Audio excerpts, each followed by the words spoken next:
Hi, everyone. This is Jack Allwile with another money episode. Today, we have special guest James Robert Elliot. He helps established entrepreneurs melt away doubt, become unstoppable, and highly influential so they can get more yeses and surpass their most ambitious goals. James, welcome to the show. Hey, pleasure, my friend. Pleasure. Thanks for having me, Jack. So, before we get into some negative self talk that a lot of people go through, I'd like to ask, what was your relationship with money growing up?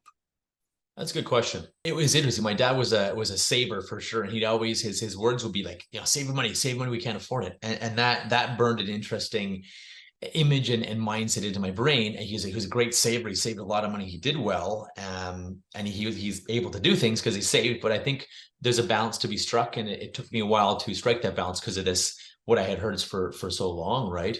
And of course, you hear other people, money is this, money is that, money is the root of all evil, which is actually not the correct quote. It's the love of all money is the root of all evil. It's not that money is the root of all evil. So maybe that's often misquoted.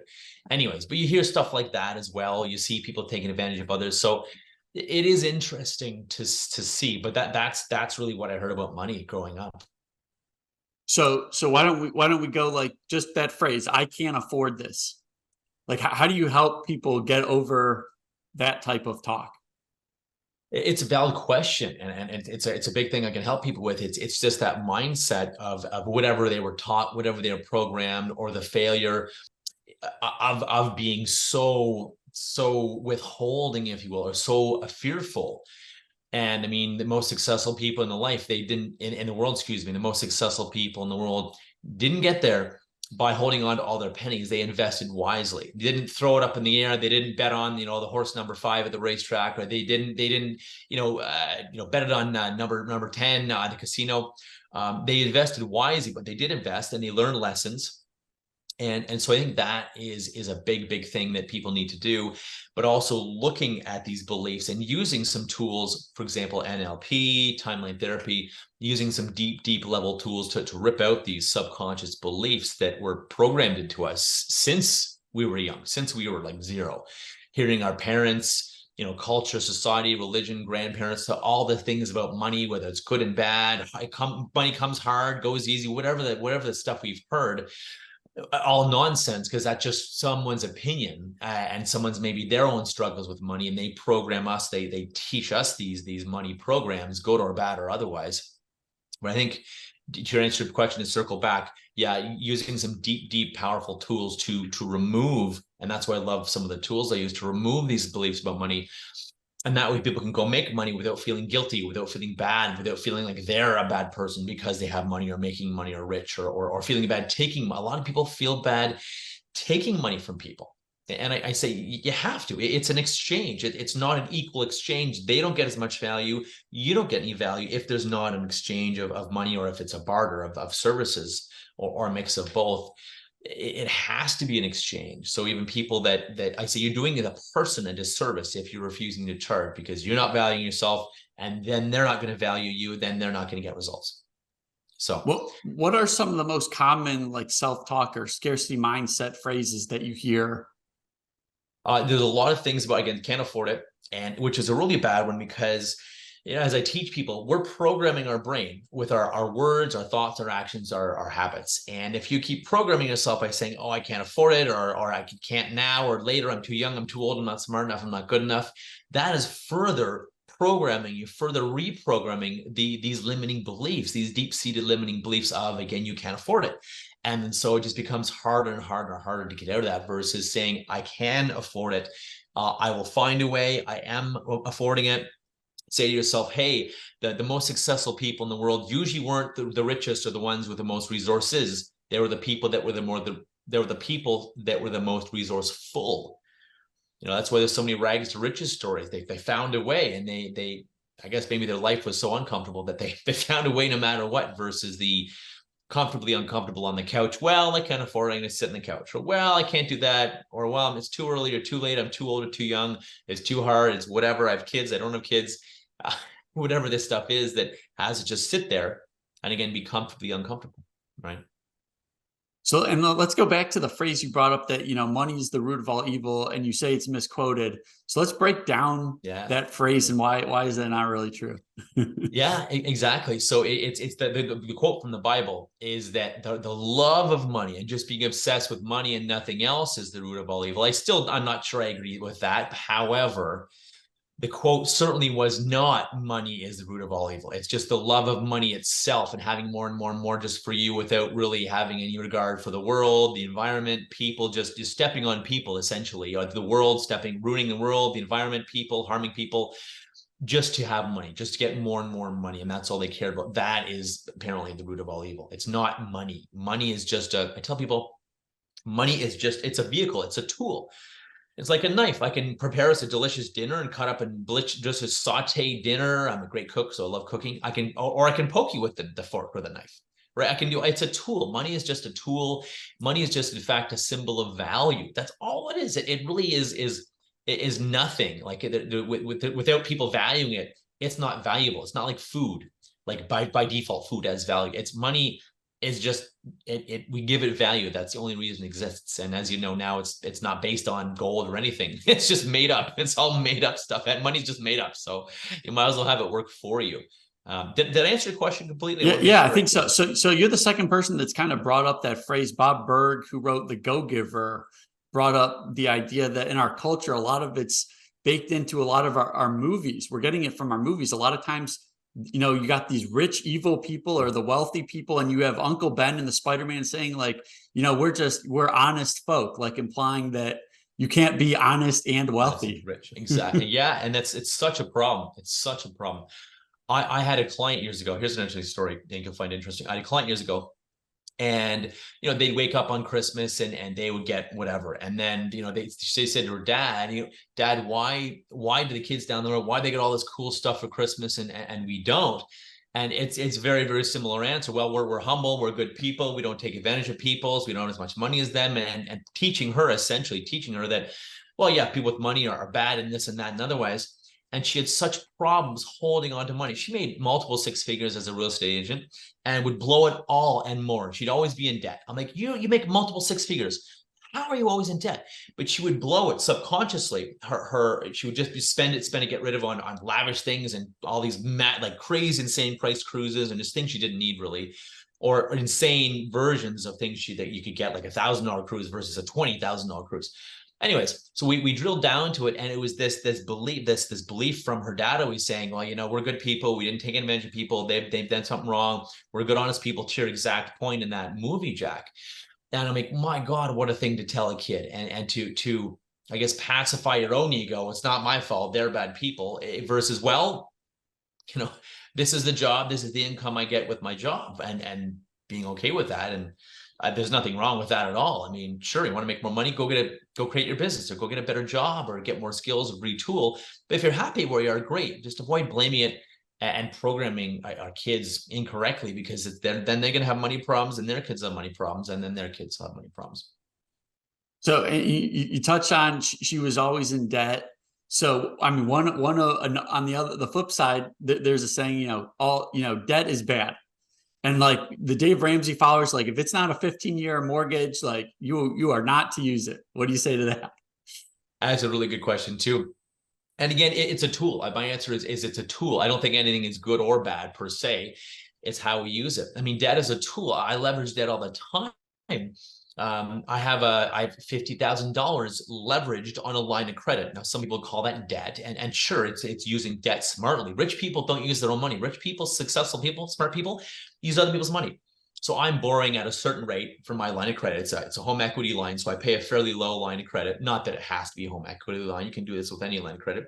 So I'm borrowing money, $50,000 that I have in mutual funds, that make me at least 3, 4, 5, 6, 7% more than what I'm paying. Even if it's 2 or 3%, I'm still making, during the worst of times, 2% on someone else's money.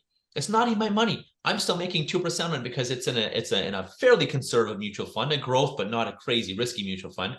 I'd rather not lose the full 50K and then owe it, but it's in a conservative growth mutual fund. I'm making at least 3, if not 7%. On that additional, until what it's costing me. And again, I'm making money using other people's money. So it's debt is again, it's a tool, it's a vehicle. I mean, start a business. You want to start a business or start a venture, you're likely going to have to take debt, quote unquote, I mean, there's a saying, it takes money to make money. And it's true. You don't have to spend your brains out necessarily. However, it does take money to make money. And I've been up 60, 70, 80K on my line of credit, paid it off, invested in my business again, 60, 70, 80K, paid it off. And this is what it's for. This is what debt, quote unquote, is for, or leverage, as I call it. Well, maybe I couldn't, without the debt or leverage, I couldn't invest in some project to help my business grow. However, with the debt, I can put 10, 20, 30, 80K on my line of credit. Yes, it's scary. And I've seen the results. I've seen the results of when I do this, and when people do this, they leverage, you take action. You can't win them all, of course. I take that back. I take that back. I don't want to install that belief in anyone. You can win it all. Now, certainly there's growth, there's learnings, there's failures and feedback sometimes. But honestly, I've increased my line of credit and I've paid it off because the new venture made me money. I've headed a new venture, increased my line of credit. Let's say it's 50, 60K I owe. Then I pay it off. And that's actually fairly quick. I pay it off as well because the new venture has worked so well. It doesn't work perfectly in every case, certainly not. However, no risk, no reward. So that's one of my biggest learnings and about debt or spending money. And you got to do the math. Again, is taking a 40, 50-year mortgage, and I don't think they do 50-year mortgage, 40-year anymore, but like taking a 30-year mortgage, 35, is that the wisest thing? If you have to, if that's wise, if that makes it work, if that lets you have two rental properties versus one, I think so. Again, as long as the math works versus, well, I want to stay conservative, so I'm only going to have one rental property or one investment property. I think if the math makes sense and the risk is not astronomical, I mean, it's land, it's property. They're not exactly making more land. So again, it's eventually going to go up even if it goes down a bit. I think it's all about risk and being tolerant of some risk and of a fair amount of risk. But most successful people in the world are tolerant of a fairly high degree of risk. That's what makes them successful. They're willing to I wouldn't say play the game. They're willing to roll the dice, if you will, or run the gambit is a better expression. Because rolling the dice presupposes you have no control. Run the gambit of, yes, I'm investing. This could work well, it could not work, it could work extremely well, it could work somewhat, and then I tweak it. I'm willing to do this and invest because I want to improve, I want to grow. And I think today, unfortunately, Jack, so many people, and it's getting worse right now because of the state of the economy and uncertainty and everything, so many people want to stay comfortable. And my thoughts are twofold for this. One, you're not comfortable because you're not happy, you're not doing what you want to do. You're going to look back in 5, 10, 20, 50, 80 years and regret not taking action, not doing what you wanted to do, not testing it out, seeing how this works. Maybe I could be wildly successful. Maybe I could do something I love. So you have massive regret with waiting. And number two, you're actually not comfortable anyways. It's a lie we tell ourselves. We're comfortably uncomfortable because we're not doing what we love. We're not doing our idea, our heart, our passion project, our heart's desire, going after what we want. We're not doing that. So we're actually not comfortable at all. We're comfortably uncomfortable. And dare I say, maybe even miserable. And if it sits long enough, I would say people are miserable after waiting long enough and procrastinating long, putting our heart's desire off long enough. My 2 cents. Awesome. So I'm sure people are getting a little uneasy about taking out debt to put to some business. Can you give them a sense of what you were spending that money on? Yeah. So it could be marketing projects, funnels, ads. Again, you need to spend money to make money. It could be hiring virtual assistants, whether it's hiring VAs to take meaningless and remedial, useless tasks off my plate so I can do more of what I love and more of what moves the needle, like sales, marketing, talking to people, hiring people, mentoring people, teaching, doing what I love. So taking them off, like I said, funnels, marketing plans, running different ads, whether it's Google ads, Facebook ads, revamping web pages, mentorship as well, mentorship courses. I'm big on mentorship, big on courses, always learning, always developing, and that way I'm always growing, and that way my income potential is always growing as well. My income potential keeps going up and up.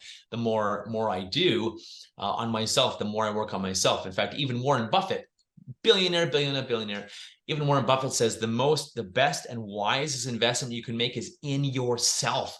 with training, personal development, courses, breaking through stuff that keeps us stuck, books, learning however you learn, however you work on yourself. Warren Buffett, the guy that says invest in stocks and money, founder of Berkshire Hathaway, even he says it's not stocks, it's in you. It's investing in ourselves, investing in me. Time, money, energy, lots of time, money, energy. And I'm living proof that, my goodness, you want to have a great life and do cool things like, I'm going to Nicaragua on Friday to work remotely for 2 weeks in paradise by the beach, exploring volcanoes and hiking and doing cool things like that. And I'm working remotely. We need to take risk. We need to take action. We need to invest in ourselves to be able to do that. And me taking the risk has resulted in that reward, being able to work from the cottage in the summer, work remotely in Colombia or Roatan, Honduras, or Nicaragua, or wherever I want in the winter. And for me, that reward is worth the risk, worth the blood, sweat, tears, and going past any fear of loss as well. It's interesting, actually. Humans have a bigger fear of loss than a motivation for gain. And you probably know this too. They're more motivated away from loss than they are to, well, I could make a ton of money doing this. That often motivates people intrinsically, biologically, to stay stuck and stay small. It's how our brain works and our fear centers, than to say, wow, I could make a ton of money at this. I could love my life. I could make a difference, leave a legacy, make an impact, show my kids and my friends and family what is possible and what you can do. And often, again, the fear center says, no, we're gonna stay away from that. What if we lose that 5, 10, 20, 30, 50K? What if? Yeah, it's good. What if? Yeah, it's good to keep that bias in mind, for sure. Because I think a lot of us forget that. Correct. It is exactly that bias in mind. You got to keep that. Okay, I am probably biased, so I should probably do this. If this makes sense, it's a calculated risk. And there's nothing's guaranteed in life. Walking outside today, going for driving, nothing's guaranteed. And with that being said, it's further motivation to just go do what you want and do what you love. Invest in yourself. Invest in yourself, your business, your finances. Save money, yes, but also live. And that's one of the big things I learned, Jack, was to save money and to also live and enjoy life. And that's my biggest learning. Yes, it's save, invest, enjoy. But with the 3 pillars: save, invest, enjoy. And you need to do all 3 within balance, because when you save and you work and you're not resting, then you're going to kill yourself and burn out. Most people are doing that. If you play all the time without any saving or any investment, well, nothing's going to grow, and then you have no money for the future. So you need those 3 pillars: save, invest, grow personally as well, and have fun. You need that balance. Awesome. So in terms of resources, if the listeners, they're like, yeah, okay, I'm gonna go buy a book, or I'm gonna read something, what resources would you recommend? Let's start with books, I guess. Yeah. If people want to check out my book, Unleash Your Power, that's an option too. It's Unleash Your Power, stand out, take action, and create the success you want. I have a YouTube channel as well that might be of interest to people. Just search for James R. Elliot, R for Robert, Unleash Your Power. You should find me there. You might even find me under James R. Elliot. But James R. Elliot, Unleash Your Power, you'll find me there too. Business books, the E-Myth, the Entrepreneur Myth, or E-Myth Revisited, is a great book. A fantastic book as a resource as well. My course is a great resource. It's enabled to be able to up-level your brain, shift, change, transform, break through the barriers, the limiting beliefs, the inner conflicts, and get congruent and decide on where you want to go. Because if you're all over the place, have too many ideas and thoughts and not congruent or not focused, not clear, then you're not going to go very far, and it's going to be exhausting and scary. So getting that clarity and being congruent is going to be key there for sure. For sure. Other resources, some really good books. Atomic Habits is a great resource as well. Love that book as well. Getting good habits. And, Alex Hormozi's stuff, $100 million offers, $100 million leads are pretty great as well. Anything by Dale Carnegie, Stephen Covey, all the about trust, influence, persuasion, how to win friends and influence people. These are all great books and foundational books, honestly. Awesome. The last one is 90 Days to Life by Ruble, Chandy. Really, it's written in a story, but gives you actual tools for business and life. 90 Days to Life. Yeah, Ruble, R-U-B-L-E, and then last name is C-H-A-N-D-Y. told it a very interesting story. It really, actually, it's very cool. It's a fable. It's a story, but it's such an interesting book because of that and the powerful tools it gives. Those would be my, just off the top of my head, my top resources. Awesome. Well, as we're winding down, I like to ask every guest, what is the best and worst personal finance advice you've either heard or received? Let's see. Best and worst personal finance advice. I would say the best is like, there's no risk, no reward. You know, or it takes money to make money, and it's true. It's true. It takes investing. I'll also echo the Warren Buffett one. Investing in yourself is the best investment you can make. The worst advice. The worst advice is about debt. About that debt is bad, or debt is this and that. Debt is otherwise. Debt is just, again, it's a tool. It's a vehicle. It's something that allows us to leverage. Now the problem is most people leverage debt to buy a big TV, or endless stuff, endless stuff that really, do you really need it? Is it really going to improve your life? Or is it an emotional decision? Do I want it? Do I want it to look good? Do I want it to feel good? Do I want it to others think I'm important or cool or special or whatever? I see people often leverage debt for the wrong reasons. Amazon addictions, whatever it is. Are you leveraging debt to, what is the return? What is this gonna return to you versus what is this going to cost me? Buying something, what is the return on this investment? Is there any investment on this, whatever new, I don't know, video game I'm just making things up, video game console, or this new fancy expensive car that's out of my budget and really don't need it, and it's probably going to cost a fortune to fix, and may not have the reliability ratings of just a Toyota or a Honda or something like that. Looking at that, how much money is this going to make me? Every time you invest, ask, how much money is this going to make me? And that way it'll help you make wiser decisions and more on personal development, more on yourself, investing in things, growth, courses, a business, a mentor, whatever it is, tool, skills that'll help you more. How much is this going to make me? And it'll help you prevent, and that's the best advice, how much is this going to make me?